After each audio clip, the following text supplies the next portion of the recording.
Yet again, I've been watching movies for like 2 weeks now, so yeah, this is Derrick Yasha. Let me get into it because I got a lot to review.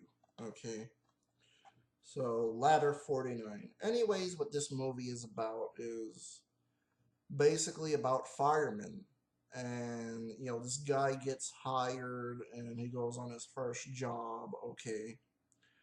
And pretty much what happens is, you could really relate with these people, what they're going through, saving a lot of people's lives and stuff like that.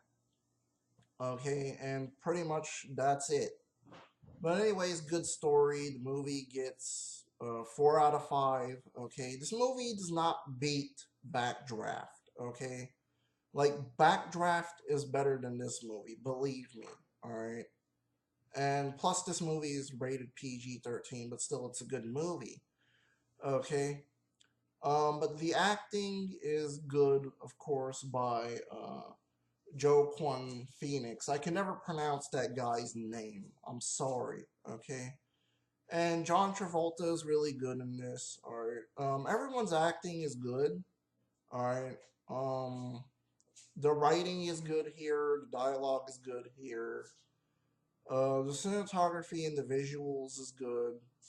The music is real good. The scores, all of that is real good. Just overall, all in out, just enjoyable movie. Okay. But yeah, you would want to watch this on maybe a day that you don't get out of the house or your car is totaled or it's a rainy day. All right.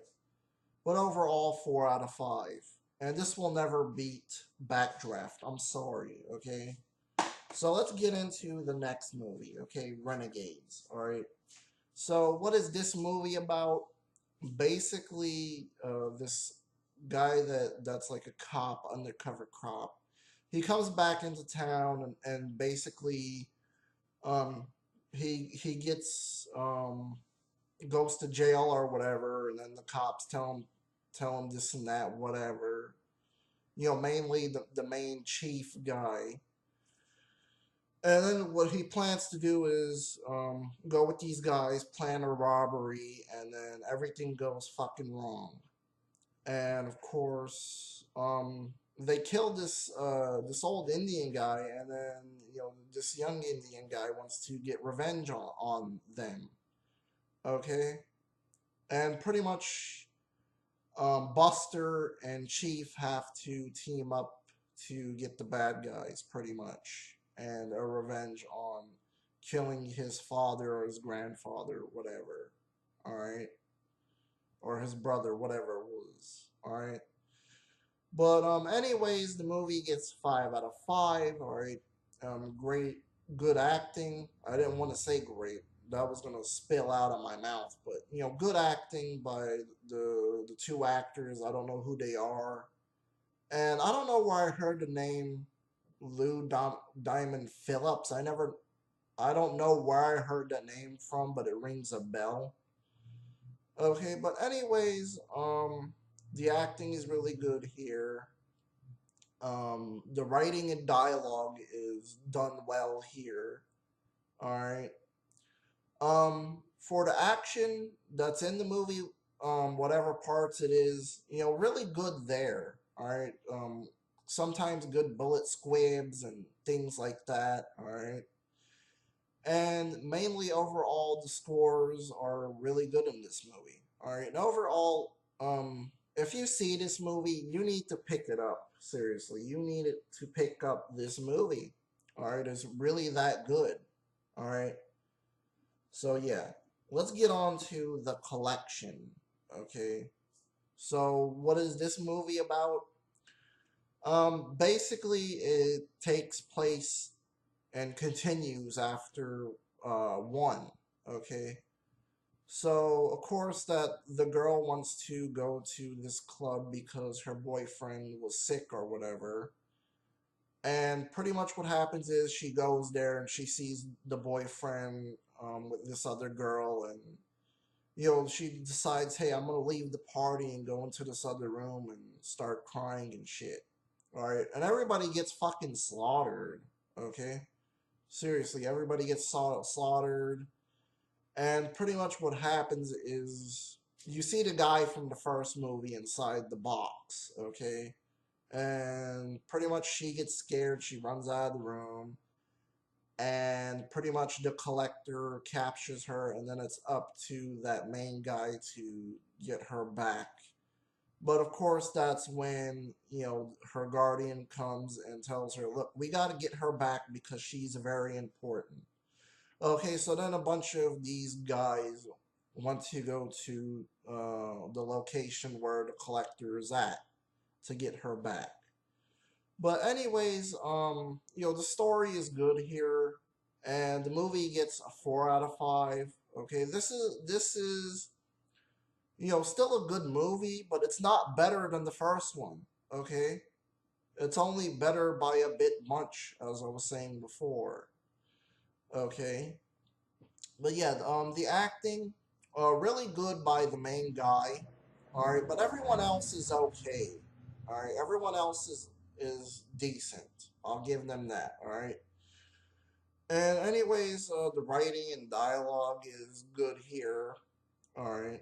The cinematography and the visuals is good. Also, the music is very good. All right. So overall, just check out this one if you want to, or just don't even get it at all, or just stick with one. All right. So the next movie is, of course, American Pop. All right. Yeah. So what the story is I'm not gonna really spoil the story that much, but pretty much what it is you have 4 generations and it takes place in a lot of decades. That's what I'm going to say. From the 30s all the way up to the late 70s, kind of early 80s. All right. But yeah. Anyways, the movie gets 5 out of 5. Good story here. Great. Okay. Um, the voice acting is really good. The animation is excellent. All right. And also, the music is awesome. Okay, as you have music from The Doors and Jimi Hendrix and more. All right, so the music is great here. This movie has a great soundtrack. Okay, but yeah, Ralph Bakshi, um, he did a fucking excellent job. Okay, other than the Lord of the Ring movies and whatever. All right, that's the only thing I know from Ralph Bakshi. But I would have to say I think this is my favorite Ralph Bakshi film. Is this movie right here? Okay, because it's serious. Okay, it's dark toned. All right, usually you don't have a Ralph Bakshi movie that's dark toned. Not unless if you could tell me down there in the comments. Okay, but overall, this movie changed my overlook on music. I don't look at music the same way anymore, basically. And also, whenever I listen to music, not I understand now how hard it is to make music. Okay, because people struggle in life just to make music too, and all this chaos and crap. All right, but anyways, the movie gets 5 out of 5. All right, so let me move on to the next movie. And of course, that is The Woman in Red. Alright. So, anyways, our main character goes to his job and he sees this woman in a red skirt, red dress. Okay. And mainly he wants to know who she is. So, pretty much he calls her, this and that. But actually, it's the wrong woman because the wrong woman answers the phone. And also, you figure out that he has a wife. And that's a good twist right there. Okay, seriously, for the movie to be like, yeah, we're going to follow this story. What?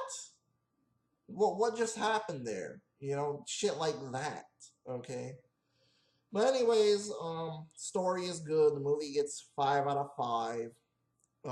Really good acting by Gene Wilder. He's very funny in this, hilarious. Okay, and awkward moments too. All right. And the writing and dialogue is good here, and it's real funny too. But during near the end, it kind of gets a little bit serious, but then it turns funny again.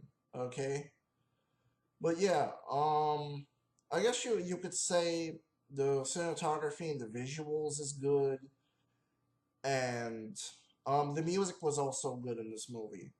But what I'm gonna say is you're gonna probably get a couple of chuckles out of the movie.